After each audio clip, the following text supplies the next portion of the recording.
Persona 5 The Phantom X isn't just a spin-off. It might actually be the bad ending of Persona 5. Imagine a world where Joker and the Phantom Thieves lost to Yaldabaoth. The timeline fractures, time loops, and we're left with a brand new protagonist, Wanda, living the same life over and over again, without even realizing it. Think Persona meets Groundhog Day. Only instead of piano lessons and small town charm, you get endless commutes, rain every Tuesday, and a talking owl that just seems a little bit too familiar with you. It sounds ridiculous, but once you start connecting the dots, Wanda's vision, the odd crossovers with the original Phantom Thieves, and even Igor's suspicious choice of words, it starts to feel a little less like coincidence and more like a loop. So let's break it down why the Phantom X might actually secretly be Persona 5's darkest timeline.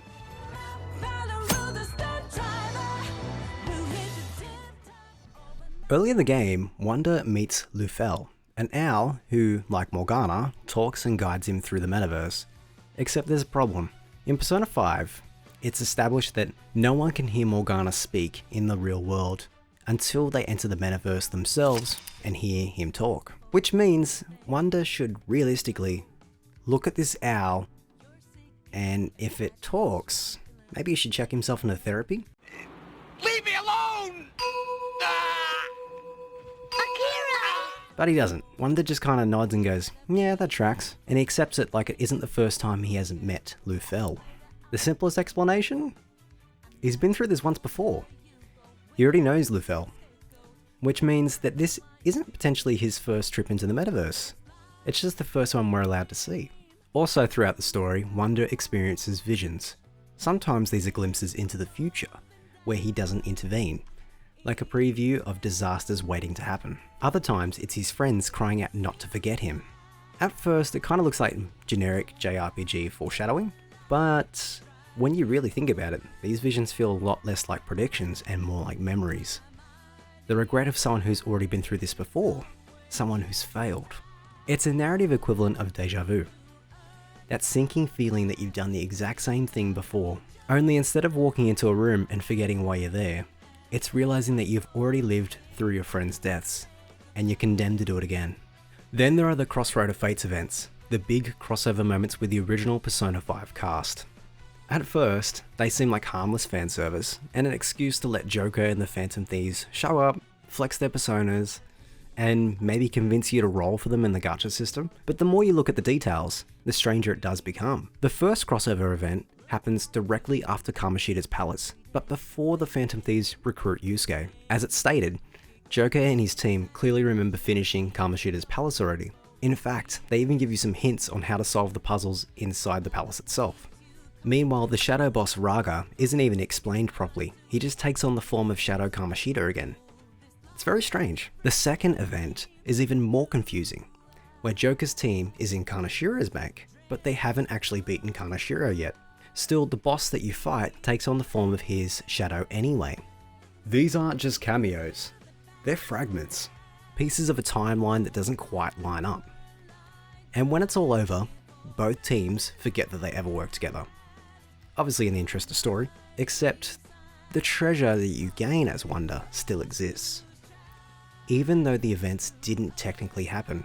And yes, Wanda can even visit LeBlanc, which is the Phantom Thieves' base of operations, but it glitches as if he's stepping into another world entirely.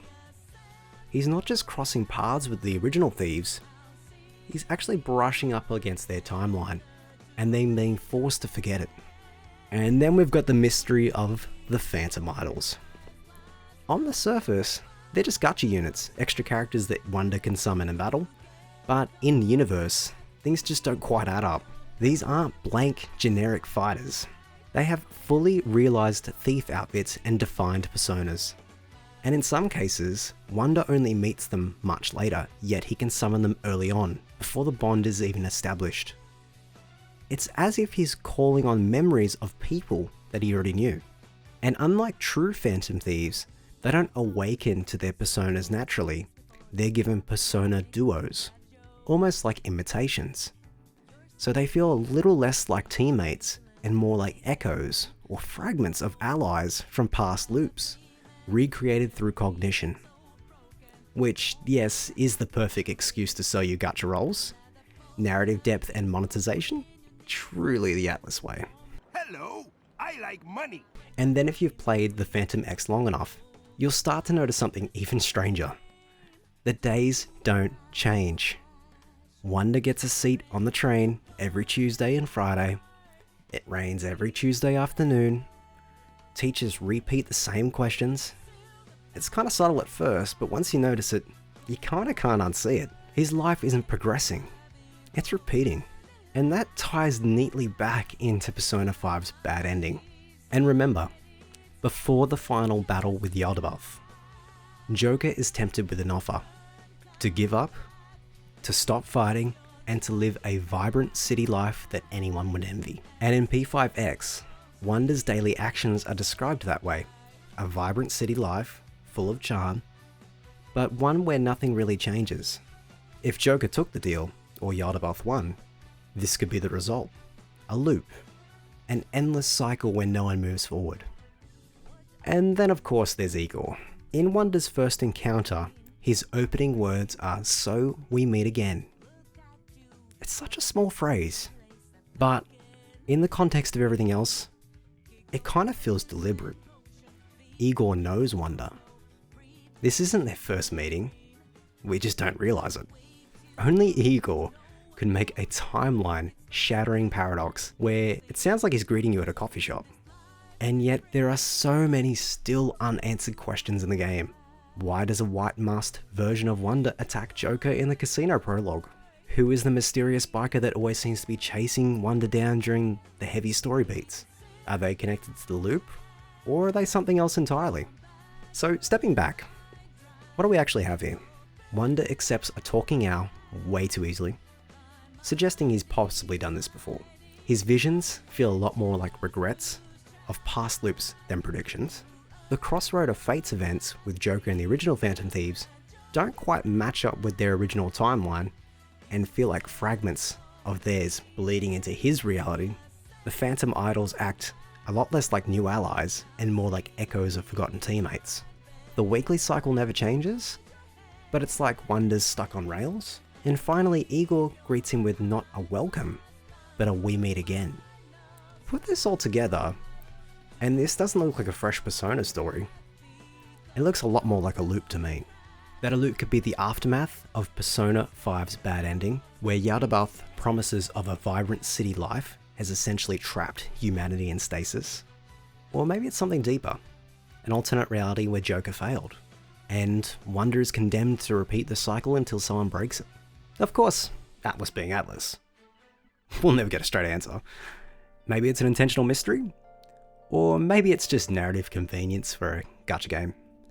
But it does raise the question, is the Phantom X really its own story? Or are we just watching Persona 5 play itself on repeat? Personally, I'm leaning towards the loop. But what do you think? Is Wanda reliving an endless cycle? Or am I just coping after another 10 roll with no 5 stars? Like, I don't know, you guys be the judge, I guess. Either way, if the loop really does exist, I'll see you in the next video. Probably on a Tuesday, when it's raining. And if you enjoyed this video, be sure to leave a like and subscribe for more future Persona Theory videos. If you haven't seen this video, you should totally check this one out here, because that's what YouTube is recommending to you right now. I was Dwayne from Dewey HQ. I'll see you on the next one.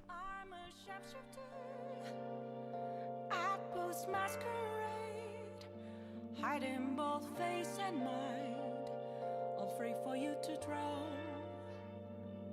I'm a sharpshooter.